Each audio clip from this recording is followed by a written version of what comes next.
গেল কয়েকদিনে বোর্ডের টাকা সরানো, ডিপিএল ফিক্সিং, আম্পায়ারের চাকরি ছাড়া ও তাওহিদ হৃদয়ের নিষেধাজ্ঞা, এই কয়েক ইস্যুতে আলোচনার শীর্ষে রয়েছে বিসিবি।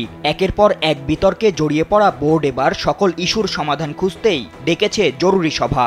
জানা গেছে রোববার বিকেল 4টায় অনুষ্ঠিত হবে এই সভা। তবে সভাটি সশরীরে বিসিবিতে কর্তাদের উপস্থিতিতে নয়, বরং অনলাইনে ভিডিও কনফারেন্সের মাধ্যমে অনুষ্ঠিত হবে, যেখানে অংশ নেবেন বিসিবি সভাপতি ফারুক আহমেদ সহ অন্যান্য পরিচালকরাও।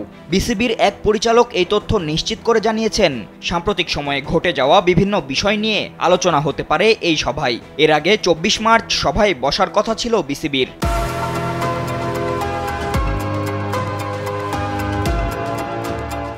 কিন্তু সেদিন হঠাৎ করেই তামিম ইকবাল ডিপিএলে ম্যাচ খেলার মাঝে অসুস্থ হয়ে পড়লে সভা স্থগিত করে বোর্ড পরিচালকরা সেখানে চলে যান।